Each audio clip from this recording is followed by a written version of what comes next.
The next speaker is Sri Surender Singh Nagar. You have 5 minutes.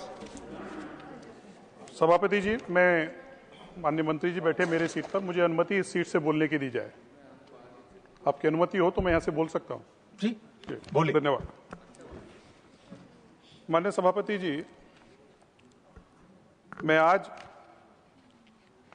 ग्रामीण विकास मंत्रालय के working के चर्चा पर की बहस में आज भाग ले रहा हूं।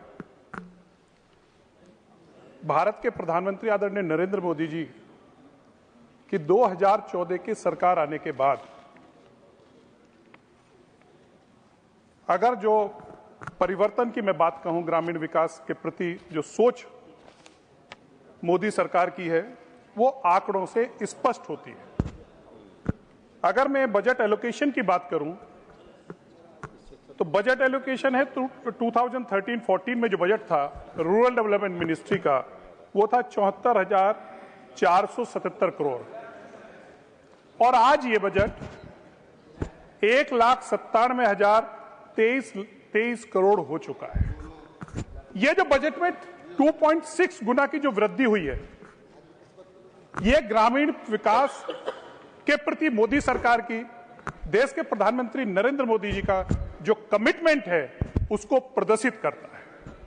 और साथ ही साथ मोदी जी की प्रेरणा से इस विभाग को आज एक ऐसे मंत्री के, शिवराज जी ऐसे मंत्री जिन्होंने मध्य प्रदेश के मुख्यमंत्री रहते हुए एग्रीकल्चर के फील्ड में, एग्रीकल्चर के क्षेत्र में, रूरल डेवलपमेंट में मध्य प्रदेश को प्रधानमंत्री की प्रेरणा से नीतियों को आगे बढ़ाकर देश में पहले स्थान पर लेकर आए, ऐसे शिवराज जी को भी मैं बधाई देना चाहता हूं। और अभी राज्य मंत्री तो हमारे मित्र कमलेश जी बैठे हैं, वो आज हैं, उनको भी बधाई देना चाहता हूं कि 2.5 गुना बजट बढ़ा, और जो नरेंद्र मोदी सरकार का कमिटमेंट है रूरल डेवलपमेंट के प्रति, वो ये प्रदर्शित करता है। माननीय सभापति जी, देश के प्रधानमंत्री ने 2047 में भारत को विकसित भारत बनाने का लक्ष्य निर्धारित किया है, और उनका मानना है कि जब तक इस देश के गांव विकसित नहीं होंगे, ये 2047 का विकसित भारत का लक्ष्य भारत प्राप्त नहीं कर सकता है। और जो काम पिछले 11 वर्षों में मोदी सरकार ने किए हैं, उसके परिणाम भी आने लगे। अगर हम रूरल डेवलपमेंट में,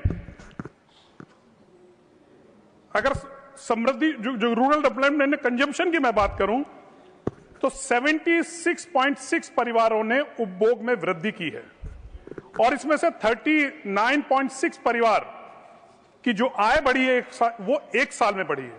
और ये आंकड़े मेरे नहीं, ये नाबार्ड के हैं।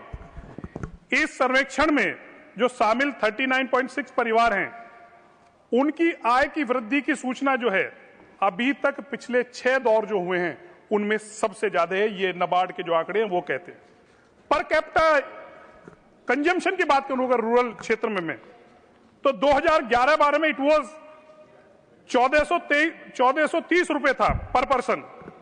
आज ये बढ़कर मोदी सरकार के कामों के परिणाम के कारण आज 2023-24 में ये 4,222 रुपए पर पर्सन हो चुका है। ये आंकड़े भी बताते हैं कि जो मोदी सरकार ने ग्रामीण विकास के क्षेत्र में जो काम किए हैं, ये उसके परिणाम आपके सामने हैं। माननीय सभापति जी, अभी हमारे मित्रों ने, जॉन ब्रिटास चले गए, मनरेगा की चर्चा कर रहे थे, जी राम जी के ऊपर उन्होंने कुछ बातें कही। मैं उनकी पीड़ा को समझ सकता हूं, उनकी पीड़ा को समझ सकता हूं, क्योंकि अभी यहां जो मनरेगा थी, जो सीएजी की रिपोर्ट आई 2013 में, उस सीएजी की रिपोर्ट क्या कहती है? सीएजी की रिपोर्ट के अनुसार 6,547.35 करोड़ रुपए, ये रकम क्या कहा कहती है रिपोर्ट कि पानी में बह गए। इतने पैसे, कितने पैसे पानी में बहे? 6,547 करोड़। मैं मान सकता हूं कि उनकी पीड़ा सही है, क्योंकि इन्होंने काम नहीं कराया, केवल पानी में पैसे बहाए। इसके अलावा जयराम जी बैठे हैं तो मिनिस्टर रहे, इस विभाग के मिनिस्टर रहे जयराम जी। आपने जब इस मंत्रालय के मुखिया थे तो आपने कई बार पत्र लिखा, और इस जो मनरेगा योजना थी उसकी खामियों के बारे में आपने मंत्री रहते हुए कई बार पत्र लिखे। और जो जी राम जी आज योजना लेकर आए हैं, जो आपने खामियां बताई थी, जो भ्रष्टाचार था इसमें, उसकी भी मैं और चर्चा करना चाहूंगा। वेस्ट बंगाल की आप देख लीजिए, वेस्ट बंगाल में क्या है, 25 लाख फर्जी कार्ड थे, 25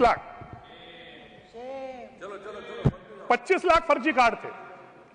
इसके अलावा पंजाब में देख लीजिए, फर्जी कार्ड दिए था, पैसे दिए जा रहे थे, और पैसे डुबाने के लिए और राज्य में ऐसी संपत्ति बनाई जा रही थी जो पानी में बह रही थी। जो भ्रष्टाचार था, उस भ्रष्टाचार को खत्म करने के लिए और रूरल डेवलपमेंट में जो ग्रामीण क्षेत्र में रहने वाले हैं, जो उनकी आकांक्षा है, उनको पूरा करने के लिए जी राम जी योजना है। वहां आज हमें कम्युनिटी सेंटर चाहिए। आज हमें स्कूलों के कमरे के लिए किसी विधायक के पास जाने की जरूरत नहीं है। अगर अपनी सड़क की योजना है, गांव की योजना बनाने के लिए, यह अधिकार इस जी राम जी में दिया गया है। वो आप ग्राम सभा तय करेगी, कोई दिल्ली में बैठा हुआ, लखनऊ, कहीं और राज्यों की राजधानी में बैठा हुआ व्यक्ति तय नहीं करेगा इस गांव का विकास कैसे होगा। यह है जी राम जी योजना। धन्यवाद। मेरा समय समाप्त। धन्यवाद। नहीं ना, उन्होंने कहा डॉक्टर एम धनपाल